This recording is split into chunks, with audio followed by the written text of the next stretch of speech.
Assalamualaikum warahmatullahi wabarakatuh.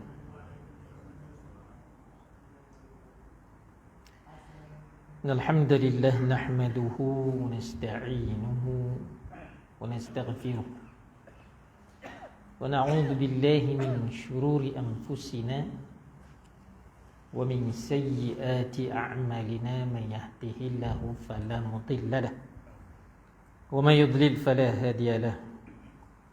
Asyhadu an la ilaha illallah wahdahu la syarika lah wa asyhadu anna Muhammadan abduhu wa rasuluh.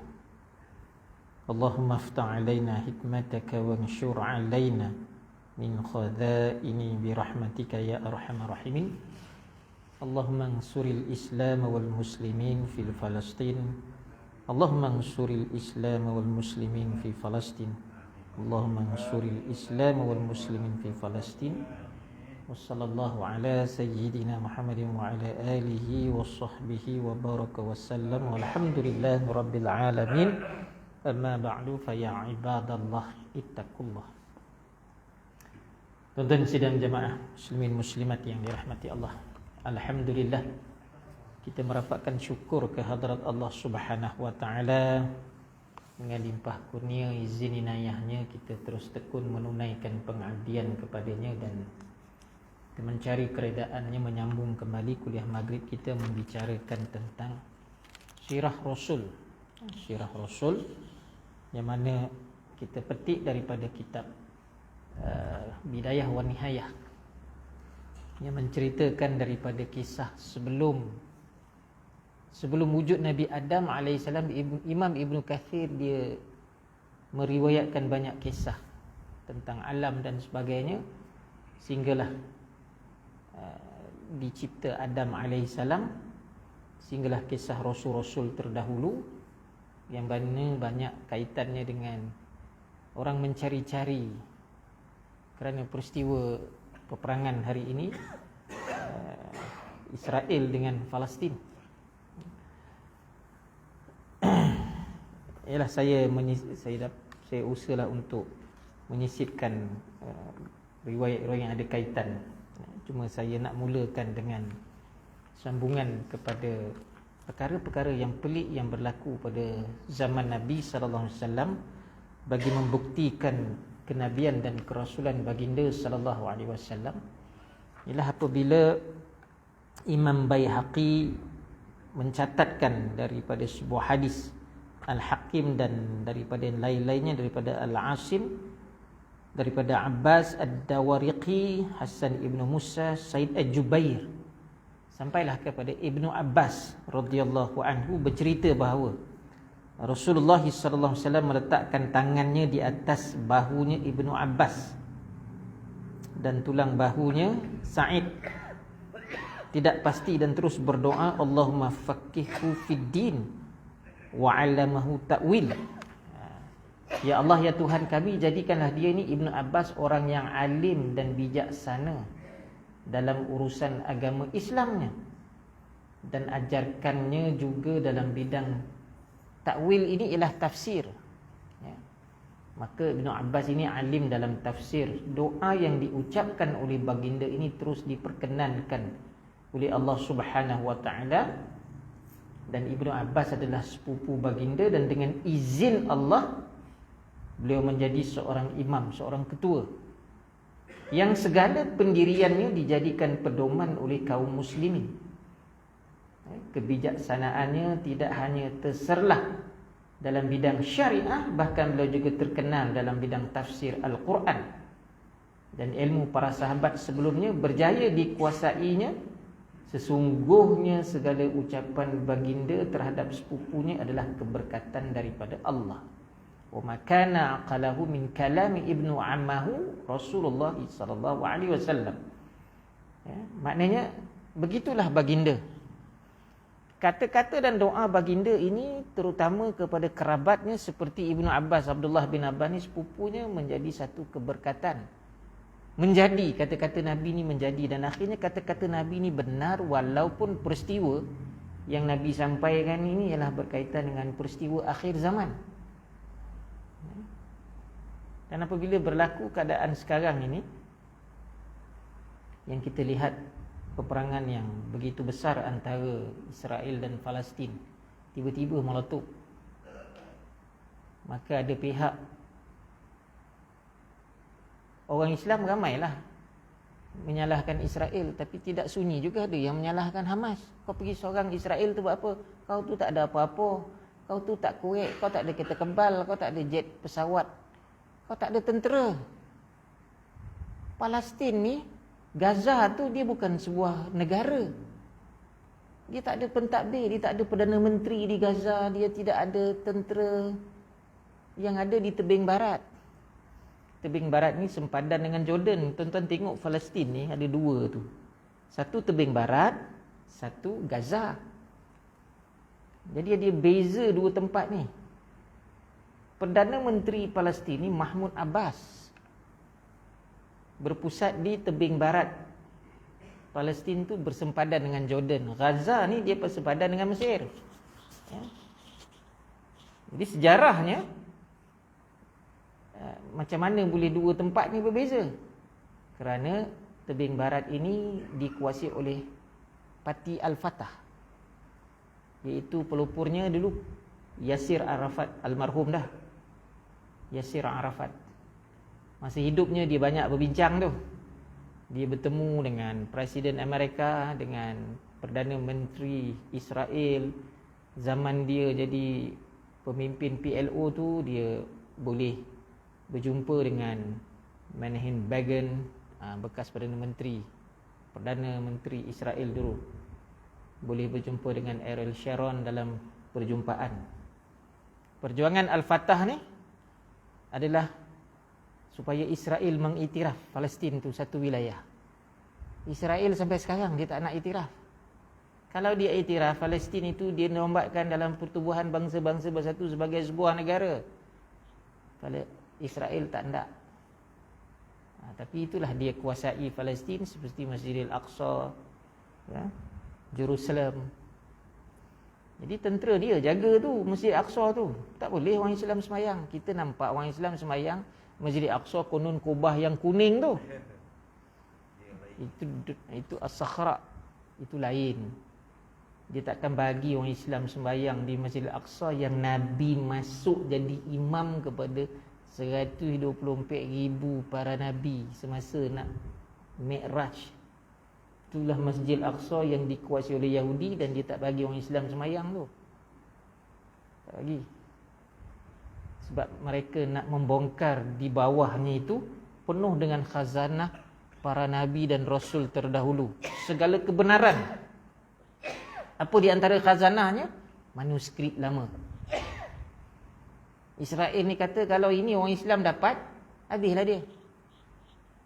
Jadi dia nak buat dia punya bawah tu sebagai satu tempat Zionis ni. Ini bukan Yahudi, bangsa Yahudi yang berpegang kepada kitab Taurat tu, walaupun dia dah menyeleweng kepada kitab Taurat, tapi Yahudi yang sebenarnya itu dia berpegang Tuhan yang Allah itu.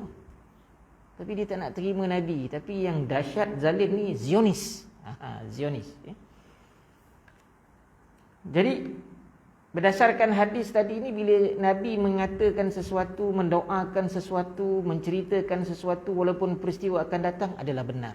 Termasuk hal akhir zaman tentang orang Yahudi dan orang Islam.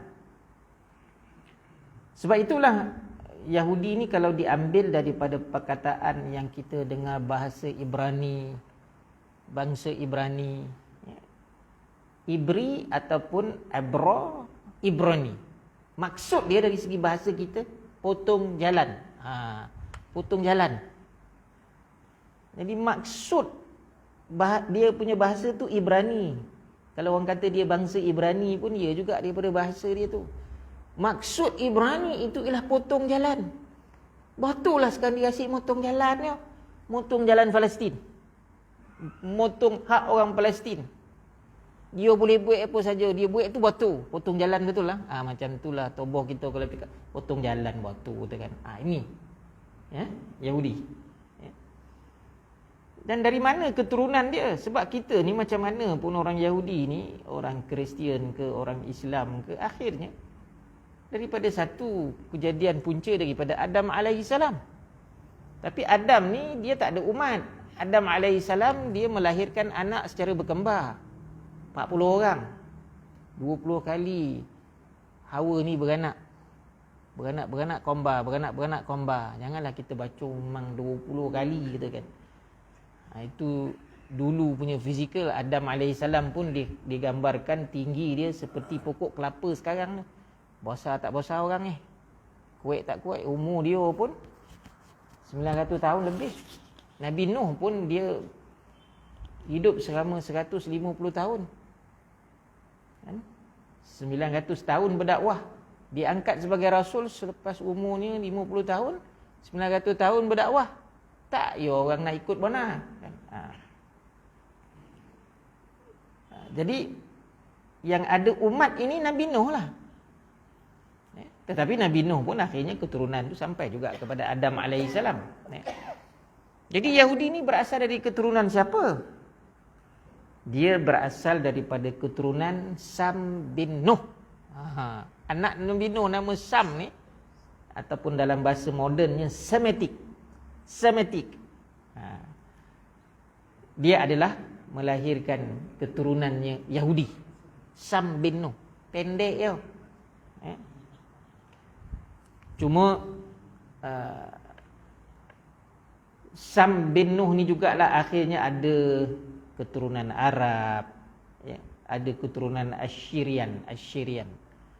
Jadi maknanya Nuh ni dia ada umat, yang mana akhir umat dia yang beriman ni nak naik kapal. Kemudian ada juga pendapat menyatakan merujuk maknanya istilah Yahudi ni kepada anak keempat daripada Nabi Yaqub yang bernama Yahuza. Ada nama anak Nabi Yaqub ni nama Yahuza. Dia ambil nisbah kepada keturunan dia selepas itu Yahudi. Kemudian Yahudi ini juga ada pendapat mengatakan pengikut kepada Nabi Allah Musa, orang Yahudi ini. Tetapi Nabi Musa ni diutuskan kepada Bani Israel. Siapa dia Israel tu? Nabi Yaqub. Nabi Yaqub tu namanya juga yang lain Israel. Macam baginda Nabi Muhammad SAW pun dia ada beberapa nama. Dari segi sejarahnya Nabi tu ada 25 nama. Kita nak tahu satu-satu, panjang cerita dia. 25 nama sebenarnya yang kita dengar dalam kitab. Dalam Al-Quran kata Muhammad, dalam Taurat dan Injil kata Ahmad. Ada lagi gelaran Nabi Ibnu Qasim. Ibnu Qasim pun nama Nabi Muhammad. Kadang-kadang riwayat kita dengar qala Ibnu Qasim. Siapa pula Ibnu Qasim ni? Baginda. Baik.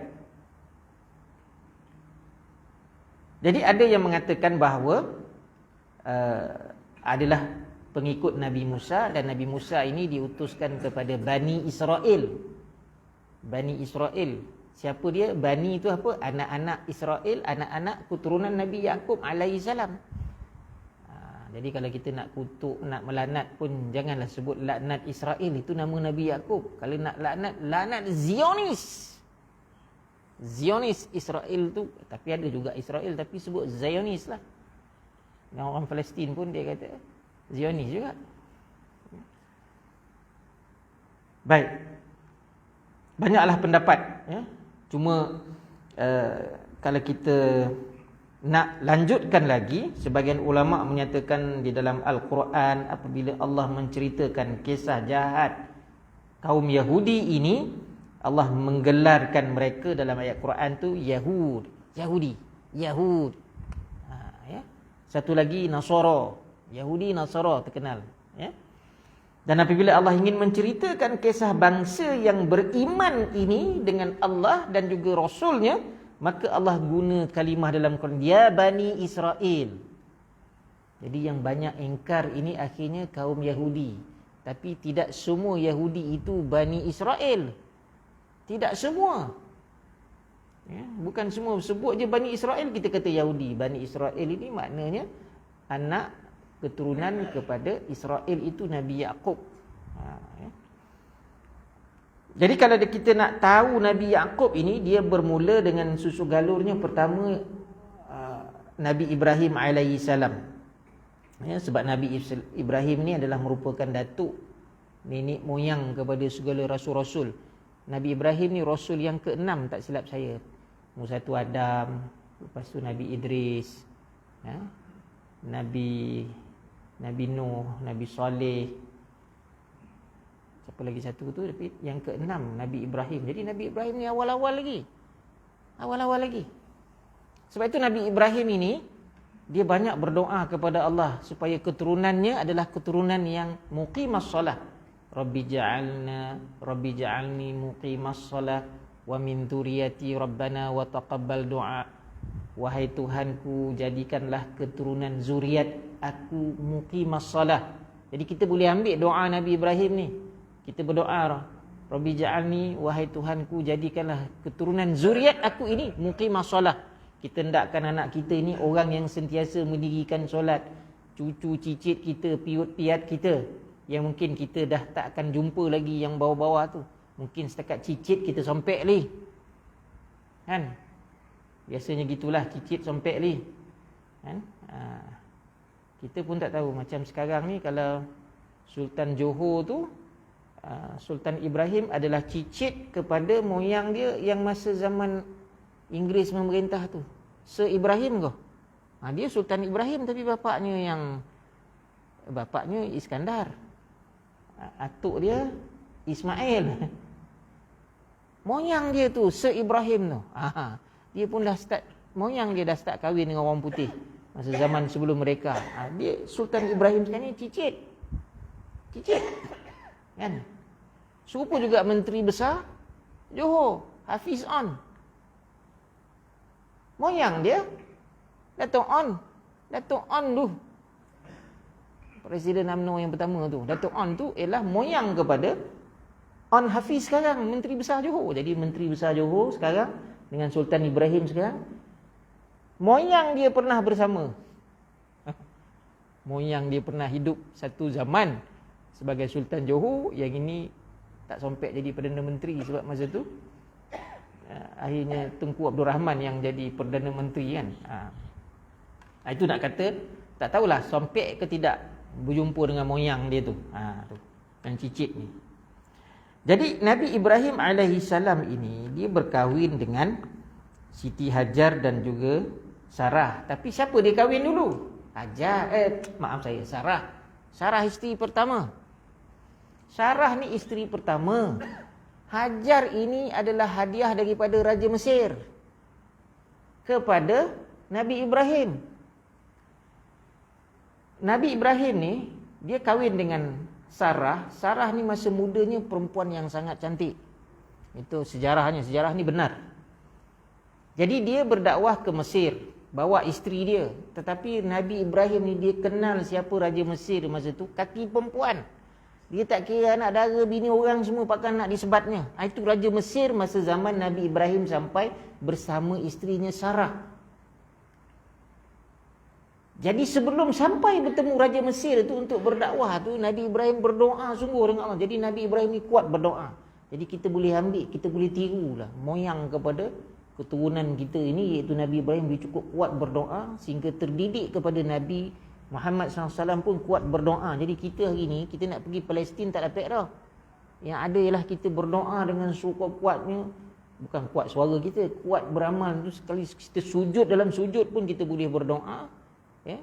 Yang paling mudah, Allahumma ansuril Islam wal muslimin. Allah, wahai Tuhan kami, berikanlah kemenangan kepada Islam dan juga orang Islam di Gaza, di Palestin. Kita doalah ramai-ramai. Dalam keadaan tak ada siapa nak tolong sekarang ni. Tak ada siapa nak tolong kan. Tak tahu macam mana. Tak tahulah. Tapi kita tengok suasana sekarang ni nampak macam nak merebak ke seluruh dunia. Bila orang Israel lari ke Dagestan dalam video tu kita tengok, tiba-tiba bila dapat tahu je kapal terbang ni Rusia punya bawa penumpang daripada Tel Aviv, dia tawannya airport tu. Dia pergi kat kapal terbang tu. Mana ada peraturan airport ni orang boleh lopeh ke landasan tu. Nak ditunggunya orang Tel Aviv tu turun dengan takbirnya Allah Akbar. Ramai rupa Rusia ni, ramai orang Islam. Dia dah bongi dah sebab membunuh orang Islam kan. Akhirnya pihak airport tak boleh kontrol dah masa tu. Dia terpaksa telefon tentera. Bukan polis datang, tentera datang. Tentera terpaksa tangkap. Itu rakyat dia. Tentera tu pun marah juga dengan tu. Tapi oleh kerana itu adalah undang-undang, tak boleh lah nak bunuh tak tentu hala. Akhirnya ada yang cedera. Jadi begitulah dunia tengah marah. Tapi tak boleh nak tolong. Sebab mereka berhati-hati sebab apa? Ni boleh jadi perang besar ni. Tapi perang besar ni Nabi sebut. Di akhir zaman nanti, sebelum nak muncul Dajjal ke, nak muncul Imam Mahdi ke, nak muncul Nabi Isa ke, dia bermula dengan satu peperangan besar di antara orang Islam dengan Yahudi. Betul. Dan sekarang ni berlaku, dia bukan lama dah, inilah peperangan ni. Ini baru permulaan, yang besar tu belum lagi, kita pun tak tahu bila. Kita kata macam mana, Ustaz tak percaya oleh saya akan berlaku peperangan besar. Dah teruk dah ni Palestin ni, mana dia nak ada orang lagi kata. Kita kata begitu, yang bangkit nanti bukan orang Palestin saja. Yang bangkit nanti orang beriman yang merata dunia ini akan akhirnya akan bangkit dan kita tak tahu bila. Kita tak tahu bila. Jadi bila Nabi Ibrahim bawa Sarah ini ke, sebab saya nak kaitkan daripada Nabi Ibrahim ni dah datangnya pula keturunan yang akhirnya ada Yahudi ni. Jadi bila Nabi Ibrahim bawa Sarah ni ke Mesir dan orang istana ni nampak isteri Nabi Ibrahim ni cantik, dia report dekat raja. Tapi Nabi Ibrahim ni minta pertolongan Allah betul, dia tak ada apa lagi dah. Raja Mesir berkuasa, dia nak buat apa? Nak bunuh ke apa, semua boleh. Lalu dia berdoa kepada Allah, berilah perlindungan kepada diriku dan isteriku. Dan Sarah ni pula dia punya setia kepada Nabi Ibrahim ni, tak ada dia tipikat tu raja Mesir tinggallah laki saya tengok raja segala-galanya ada. Dia pun berdoa kepada Allah semoga dilindungi. Jadi bila raja Mesir ni teringin nak pegang, nak dipegangnya Sarah ni, kaki tangan dia tak boleh bergerak. Kaki tangan dia tak boleh bergerak. Ini kelebihan orang alim, Rasul berdoa, tangan dan kaki raja ni tak boleh bergerak. Dia jadi takut. Maka Nabi Ibrahim kata, inilah kuasa Allah.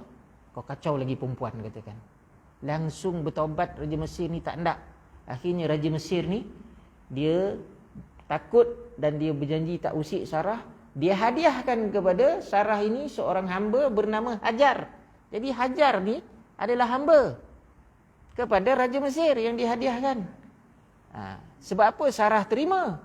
Sarah terima ni ialah takdirnya Hajar ini menjadi isteri kepada Nabi Ibrahim atas kehendak Sarah.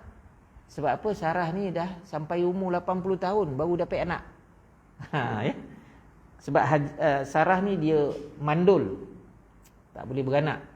Jadi akhirnya dia nampak Hajar ni sangat rajin bekerja, cantik juga orangnya. Lalu disebut kepada suami dia Nabi Ibrahim, boleh tak engkau terima Hajar ini sebagai isteri kerana dia boleh melahirkan zuriat. Akhirnya kahwin memang Nabi Ismail yang lahir dulu. Dah 80 tahun umur tu baru dia mengandung. Ini kuasa Allah. Tapi janganlah bawa pula dekat Wan kat rumah, kata Ustaz Fizi cerita 80 tahun beranak tu. Wan dia apa? Takkan tak boleh lagi. Kita kena yang lain, kata kan. Jadi maknanya akhirnya dapatlah Sarah ini anak yang namanya Nabi Ishak. Jadi Nabi Ishak dengan Nabi Ismail ni adik-beradik. Tetapi dia akhirnya di keturunan yang berbeza tu, sebab Nabi Ismail itu akhirnya dia pergi ke susu galur orang Arab. Orang Arab. Susu galur Nabi Ismail dikena dengan Nabi Isa. Nabi Isa Bani Israel tapi Nasara. Lepas tu Nabi Ismail ini ialah pergi kepada Arab yang mana keturunan itu lahirlah baginda Rasulullah SAW. Jadi Nabi Ismail dengan Ishak ni adik-beradik. Adik-beradik sebapak, tidak seibu. Ishak ibunya Sarah, Ismail ibunya Hajar. Tapi ayahnya ialah Nabi Ibrahim alaihissalam. Tu. Jadi daripada Nabi Ishak inilah munculnya Nabi Yaqub, munculnya Nabi Isa kemudian. Tapi daripada Nabi Ishak inilah munculnya Nabi Yaqub yang mana namanya juga ialah Israel. Ini punca mulanya ada Israel ini. Ya. Sebab itulah bila bila isteri pertama Nabi Sarah ini dia wafat terlebih dahulu, dia wafat di mana? Hebron. Hebron ni mana? Palestin lah, yang sekarang jadi wilayah Israel. Itu ialah tempat kuburnya Sarah, ibu kepada keturunan Yahudi ini, Nabi Isa, Nabi Yaqub. Ya. Jadi akhirnya Hebron ini satu ketika dulu letaknya di negeri Kanaan lah.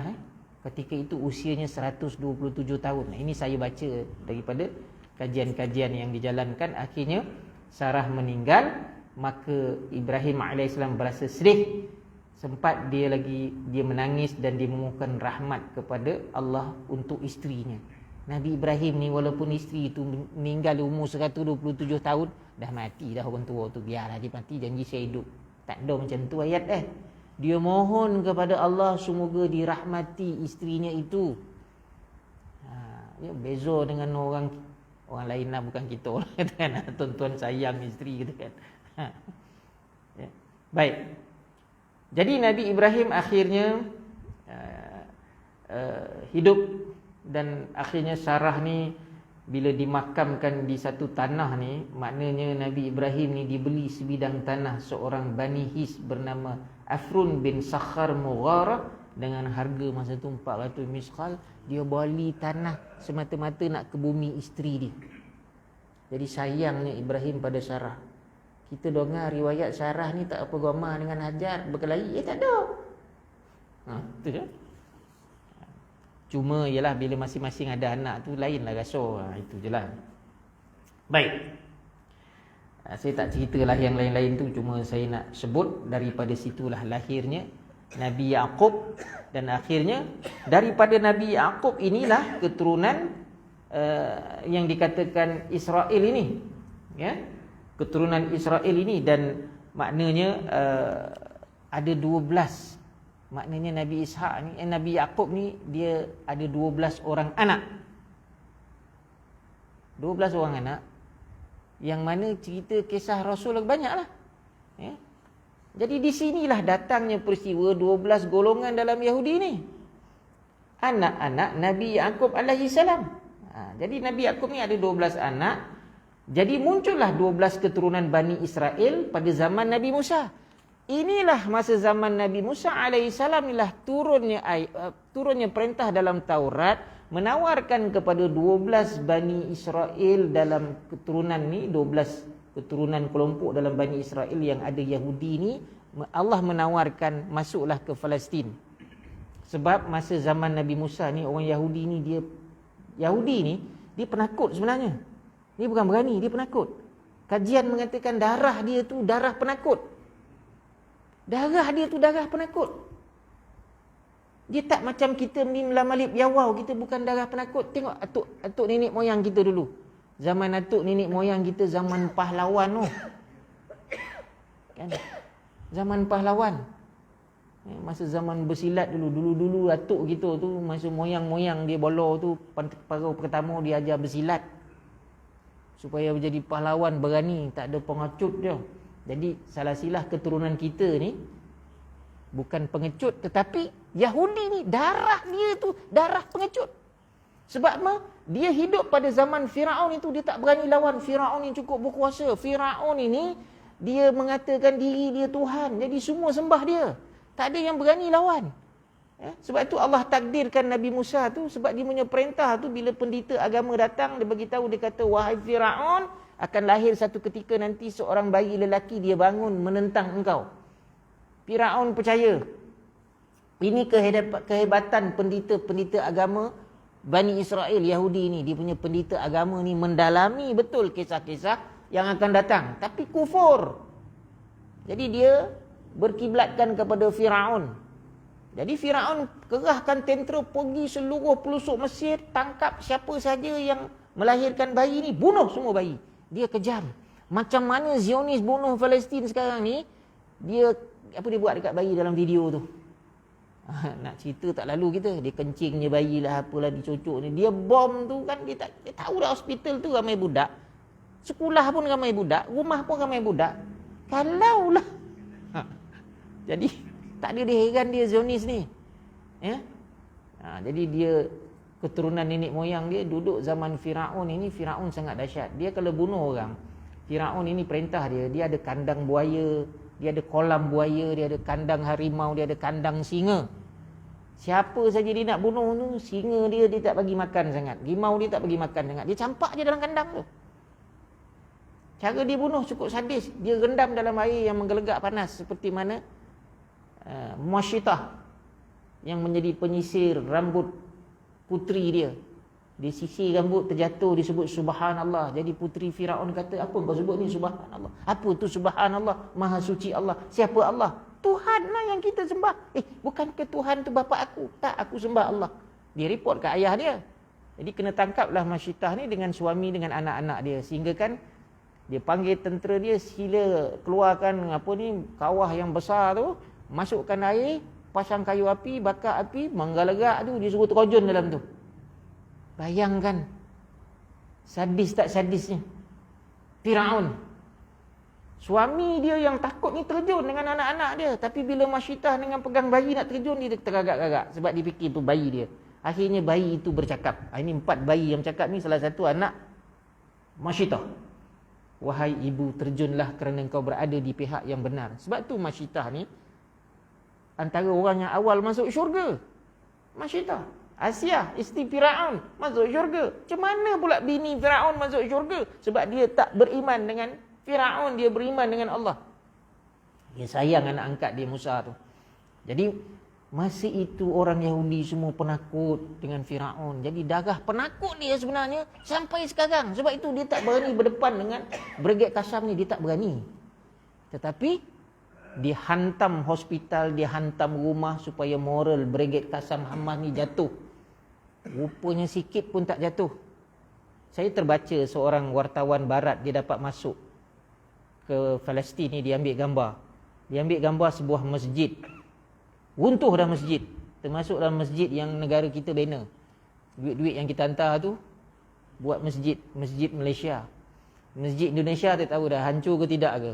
Jadi maknanya masjid Malaysia ada, masjid Indonesia ada di Palestin. Tapi masjid Malaysia ni dah hancur dah. Dibom. Jadi dia ambil gambar tu. Kenapa kau ambil gambar? Ada wartawan barat lain tanya, kenapa beria kau ambil gambar ni? Katakan, aku ambil gambar masjid ni, aku tengok mereka boleh meruntuhkan masjid orang Islam, tetapi mereka tak boleh meruntuhkan iman orang Islam, iaitu orang Palestin. Tak runtuh iman dia walaupun masjid dah runtuh ni. Kalah kita dengan Palestin ni. Kalah kita. Baru ni ada satu video saya tengok, doktor-doktor yang masih hidup tu, mereka bernasyid, mereka bersumpah setia tak akan tinggalkan Palestin, sanggup mati. Kalau ditanya kepada kanak-kanak, kenapa kamu sayang Palestin? Disebut satu-satu nama Rasul dekat Palestin. Nabi Sulaiman mihrabnya di Palestin, dia kata. Nabi Daud, dia kata, berjuang di Palestin, dia kata. Apatah lagi Nabi Yaqub, Nabi Isa, dia kata, kullu, dia kata, minal muslimin, semua itu muslim yang mana mereka berjasa di tanah Palestin. Kenapa mereka pertahankan? Kerana tanah Palestin ini penuh keberkatan. Itulah dia. Sebab itulah Nabi kata di akhir zaman peperangan besar ni akan berlaku antara orang Yahudi dan juga orang Islam, yang mana akhirnya orang Islam ni akan buru orang Yahudi di Palestin juga. Siapa yang diburu kita pun tak tahu. Yang mana akhirnya Imam Mahdi bertempur, Imam Mahdi pun tak boleh nak kalahkan Dajjal. Akhirnya Nabi Isa turun yang boleh bunuh Dajjal. Di mana Nabi Isa bunuh Dajjal? Di Palestin. Itu berkat Palestin tu. Itulah berkatnya Palestin. Sampaikan Dajjal, dia lari ke Palestin. Dia ingat dia boleh selamat di Palestin. Tak, Nabi Isa kejar dia sampai ke tanah Palestin dan dia bunuh Dajjal. Jadi Nabi Isa ni bila dia turun ni ujian besar. Ya'juj dan Ma'juj keluarlah. Ya'juj dan Ma'juj ni dia bukan binatang. Ya'juj dan Ma'juj ini ialah manusia, tetapi manusia yang sangat ganas. Iskandar Zulkarnain yang bina tembok daripada bahan perak. Tembok tu tinggi, ada orang dalam tu. Ya'juj dan Ma'juj. Agaknya Ya'juj dan Ma'juj ni macam zombie lah. Agaknya zombie tu Ya'juj dan Ma'juj. Orang barat ni dia buat filem, dia fikir-fikir sampai ke zombie. Adakah zombie ni memang betul berlaku nanti seperti Ya'juj dan Ma'juj? Dia ganas. Ganas. Nabi Isa pun yang boleh bunuh Dajjal, tapi tak boleh bunuh orang-orang Ya'juj dan Ma'juj ni sebab dia terlampau ganas. Orang makan orang, macam cannibal tu kan. Tapi akhirnya pun Nabi Isa buat. Nabi Isa berdoa kepada Allah memberikan pertolongan. Allah utuskan tenteranya ulat. Ya'juj dan Ma'juj ni kalah dengan ulat. Ramai yang apa ni, zaman Nabi Ibrahim tu, yang bakar Nabi Ibrahim tu, masuk apa dalam telinga dia, nyamuk. Mati Namrud. Telinga masuk dalam telinga, nyamuk masuk dalam telinga. Itu je tentera Allah. Ini akhir zaman yang mana permulaan ni adalah peperangan Islam dan juga Yahudi. Jadi dari mana asal Yahudi ni tadi? Itulah dia susu galurnya. Di mana datang 12 kumpulan Bani Israel tadi? Yang ada orang Yahudi daripada Nabi Yaqub yang ada lahirkan, bukan dia lahirlah, maknanya daripada Nabi Yaqub tu dia ada 12 orang anak. Tetapi Zionis ni dia tambah yang ke-13. Baca tentang Zionis ni. Zionis ni bila dia ada? 1800 lagi dia ada. 1800 lagi dia ada dah. Dia dah lama dah memikirkan untuk mencari manakah tanah air untuk orang Yahudi. Orang Yahudi ni dulu bila dah Nabi halau daripada Madinah, mereka ni macam Madinah tu dapatlah bertapak, Nabi halau. Baginda SAW halau sebab baginda ini dikhianati, dia nak bunuh Nabi. Nabi halau, Nabi tak bunuh dia, Nabi halau keluar. Jadi mereka ni diharamkan masuk Madinah dan juga Mekah, tak boleh masuk dah. Jadi orang Madinah ni, orang Yahudi ni berterabur di seluruh dunia dan mereka banyak lari ke Eropah. Eropah Timur. Poland lah, Hungary lah, Bulgaria lah, sampailah Rusia. Orang Yahudi ni.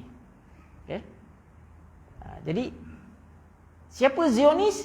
Zionis sejak 1800 dah ada memikirkan macam mana nak cari satu wilayah. Maka dia cipta pemikiran-pemikiran baru. Siapa dia? Zionis yang dicipta pemikiran baru. Di antara Zionis yang cipta pemikiran baru ni Karl Marx. Karl Marx tu Yahudi. Karl Marx tu Yahudi Zionis. Dia cipta komunis. Siapa lagi Yahudi Zionis? Charles Darwin. Dia cipta satu sains, kata manusia daripada beruk. Saya belajar sejarah tingkatan 1. Tuan-tuan ingat tak sejarah tingkatan 1? Siapa yang sekolah dulu? Tajuk yang pertama, asal usul manusia. Bukankah faktanya manusia dari beruk? Siapa kata? Charles Darwin. Dia siapa? Dia orang Yahudi Zionis. Akhirnya kita pegang fakta tu. Sampailah apabila Islam kembali difahami, fakta itu dibuang. Yahudi kitab Taurat pun tak kata beruk asal manusia. Kita beruk ke? Tak ada tu. Sanggup ke kita kata keturunan kita daripada beruk? Tak ada. Tanyalah kaum mana ke, kaum Caya Nunalip ke, tanya kaum India, dia kata you from the monkey, kata. Takkan ada lah dia ajak bertumbuk kau kata aku beruk, kata kan. Takkan ada dah manusia boleh terima. Itulah Zionis Yahudi dia cipta. Siapa lagi yang dalam komunis moden akhirnya mencipta pemikiran ini? Stalin Rusia dulu tu Yahudi. Adolf Hitler pun keturunan Yahudi, tapi dia puak lain. Dia ganyang puak yang Zionik, dia ganyang satu puak ni. Jadi siapa yang menimbulkan peperangan dalam dunia ni? Yahudi. Akhirnya 1800 tak ada negara. Jadi Yahudi ni dia mula menguasai ekonomi, dia dah ada yang meniaga. Masa itu Islam diperintah di bawah Empire Osmaniyah Turki, Sultan Abdul Hamid. Sultan Abdul Hamid ini dia jaga Palestin. Jadi ada seorang Zionis daripada Hungary, Theodor Herzl nama dia. Dia kaya. Dia datang jumpa Sultan Abdul Hamid di Empire di Turki. Dia menawarkan berjuta-juta ringgit untuk membeli Palestin. You give me Palestine, I give you money. Tapi dia ada iman ni. Khalifah Islam Uthmaniyah ni dia ada iman. Dia kata apa? Saya takkan jual seinci tanah pun Palestin ini, kerana dia bukan tanah aku, tapi dia tanah orang Islam, dia kata. Tapi Herzl pujuk siapa? Herzl pujuk penduduk Palestin. Masa itu siapa yang menjajah Palestin? British. Ada gambar keluar keadaan Palestin masa tahun 1890, Kuala Lumpur tahun 1890. Cukup beza jauhnya gambar tu. 1890 Kuala Lumpur semua rumah atap, hutan, KL. Tetapi Palestin masa itu bangunan batu, cantik, bersih, moden. Maka orang-orang Zionis kata, mana tanah air kita nanti? Palestin. Kesilapan besar. Ada juga silap orang Palestin ni. Di mana dosanya? Apabila mereka mengingkari perintah mufti Palestin. Jangan jual tanah seinci pun pada orang Yahudi. Kerana bila dia dapat tanah, dia tak akan cukup, dia akan dapat tanah lain lagi. Memang betul. Pada saya, tapi saya tak sampai hatilah kalau jumpa orang Palestin, you silap. Kenapa you jual tanah dulu keturunan you?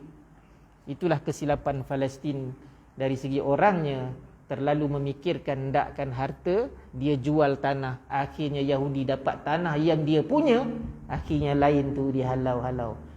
British punya onar lah ni, British ni, Balfour ni, Menteri Luar Britain.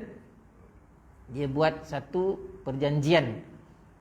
Tubuhkan PBB lepas Perang Dunia Kedua. Hancur Perang Dunia Kedua ni, siapa dah onar Perang Dunia Kedua, Perang Dunia Pertama? Yahudi.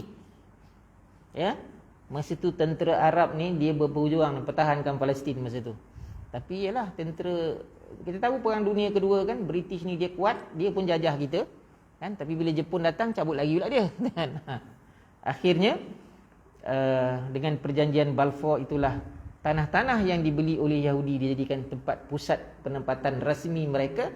Akhirnya mereka halau sedikit demi sedikit. Pada tahun 48 mereka sudah ada 40,000 orang Yahudi datang naik kapal. Orang Palestin kesian, bagi tau. Betul lah kemanusiaan. Sebab Yahudi ni kalau dia bukan Zionis, kesian lah dia, bagilah tempat. Jadi beringatlah kita dengan golongan Zionis ni. Beringatlah kita. Kita tak tahu.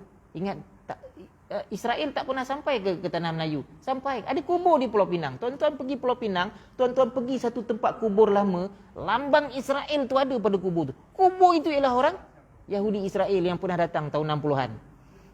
Ini bukan saya saja buka cerita ya. Ini fakta. Sebab tahun 60-an jugalah Persatuan Bola Sepak Israel ni, dia tulis surat kepada Tunku Abdul Rahman nak main dalam Pesta Bola Merdeka. Zaman tu zaman Gani Minhad. Siapa tak nak tengok Gani Minhad main? Kita jago Asia masa tu. Masa itu Perdana Menteri hampir terima, Tunku Abdul Rahman hampir terima Israel sebagai pasukan jemputan nak main dekat Stadium Merdeka. Siapa marah?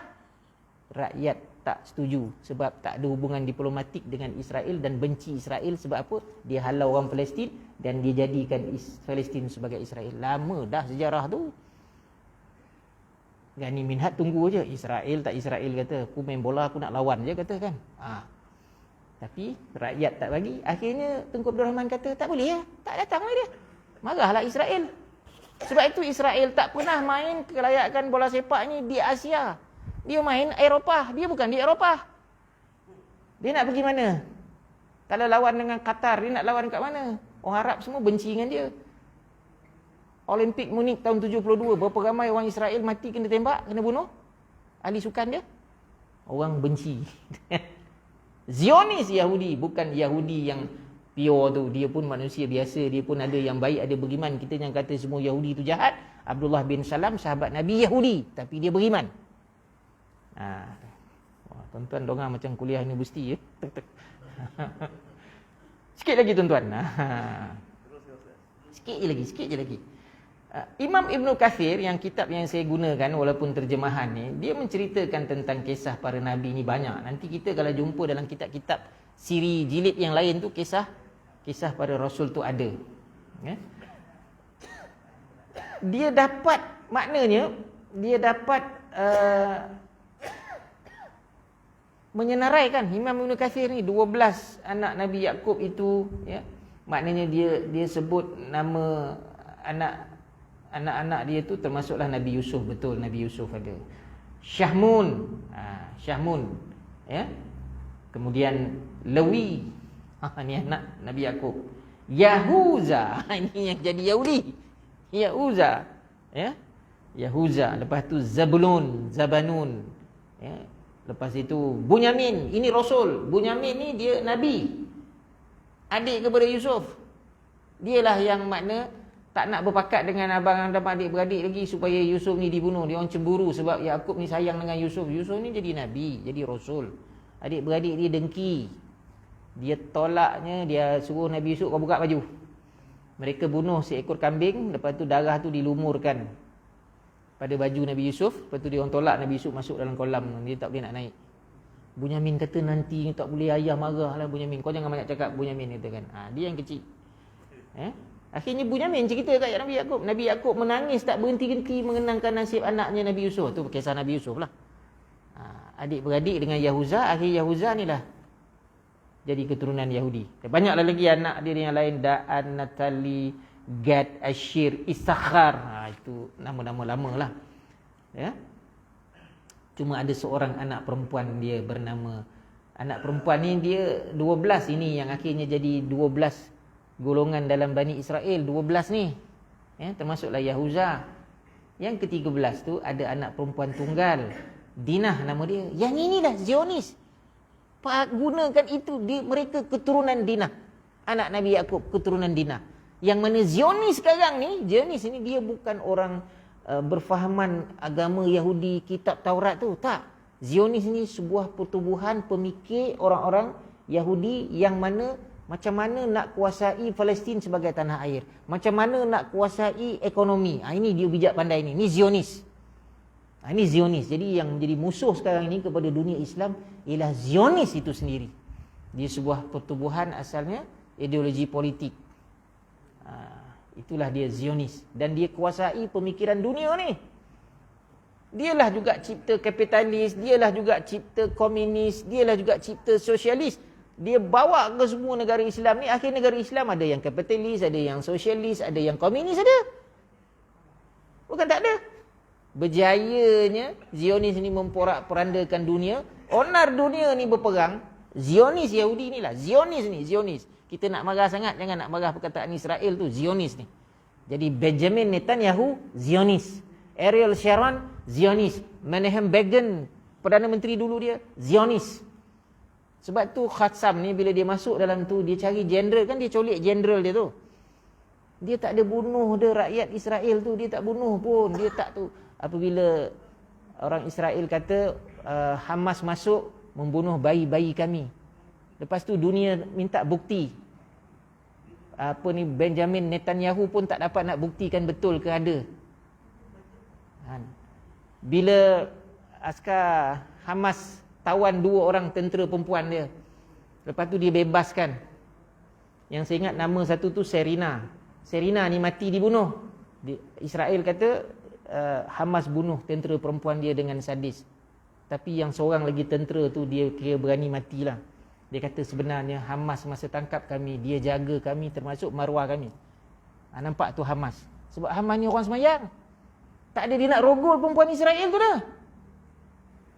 Dia jaga supaya tidak diapa-apakan kalau ada orang yang lemah iman nak usik dia. Dia jaga bagi makan apa semua, tapi dia bebaskan.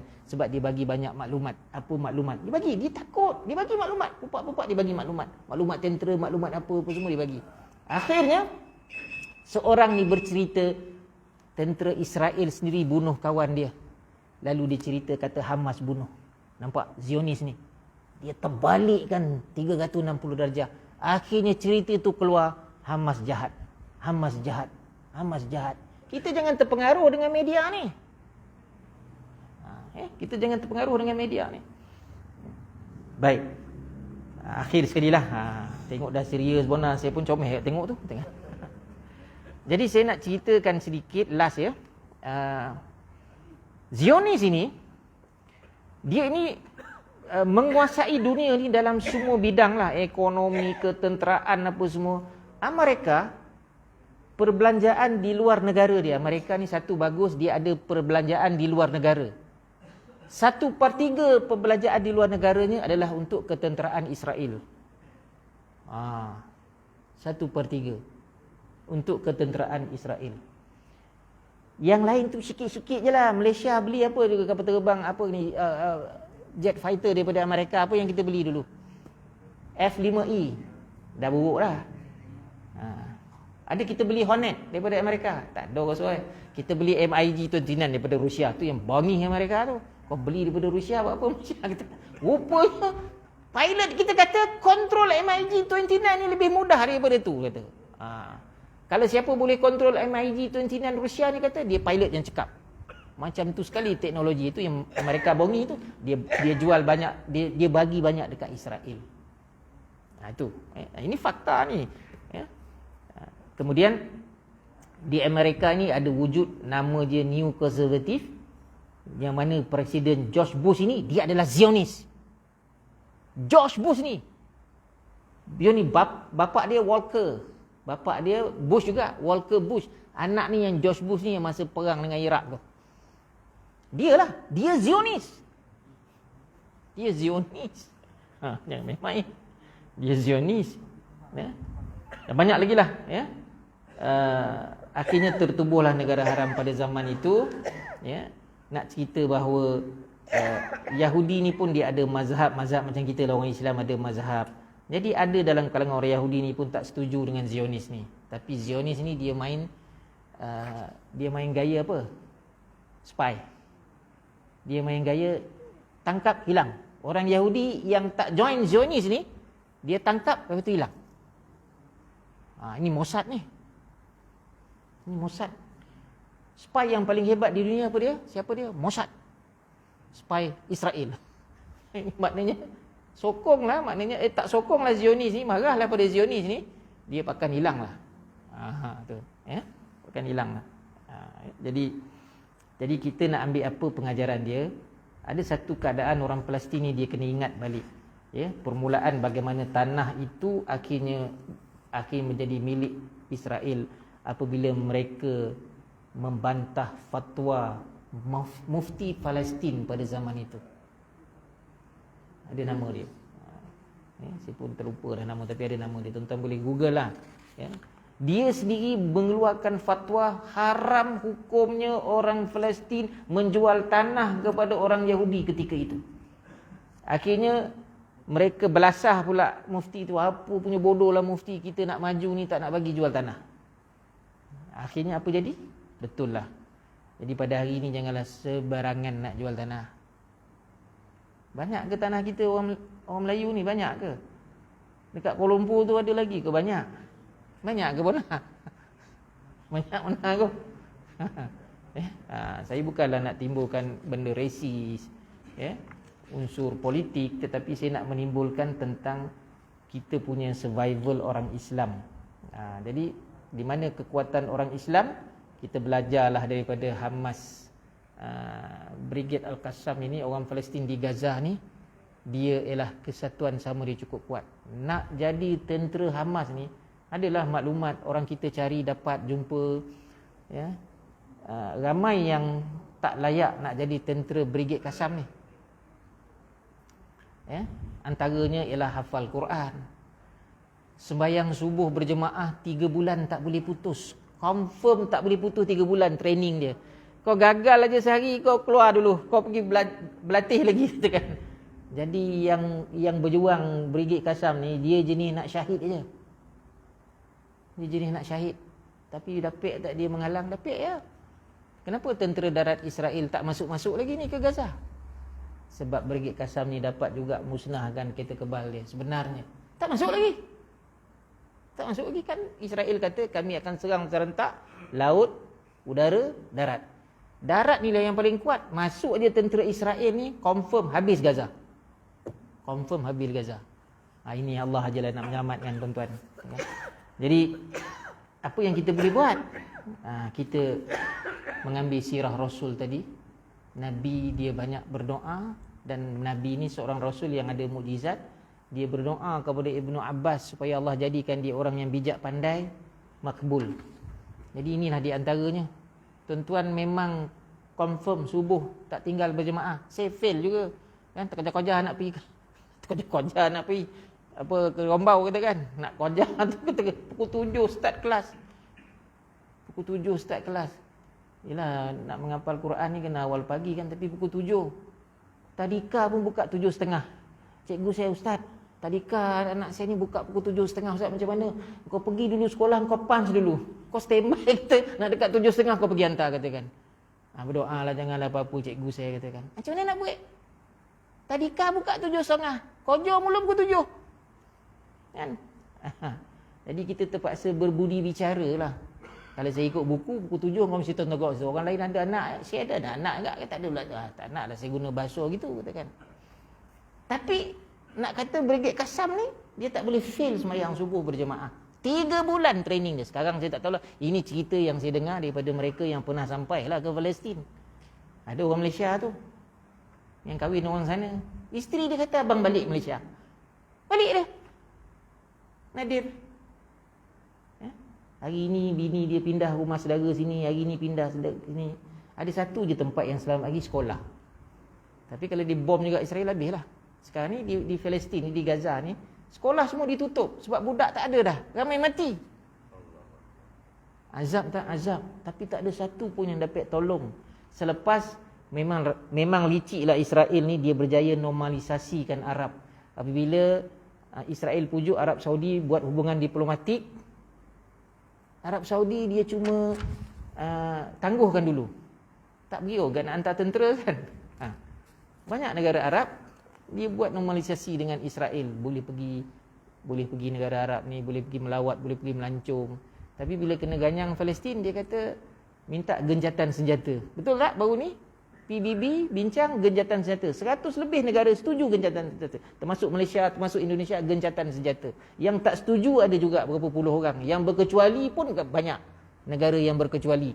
Akhirnya sepatutnya bila ramai negara, banyak negara yang kata genjatan senjata, Israel tak nak pakai. Siapa langgar undang-undang dunia? Israel. Jadi itulah dia. Itulah dia Zionis. Dan dia mengancam seluruh umat Islam seluruh dunia ni. Jadi tuan-tuan, saya nak khabar kata akhir zaman tu dah sampai. Tapi baru awal. Jadi nampak serius benar, itulah. Saya harap menjadi pengajaran lah kepada kita kan.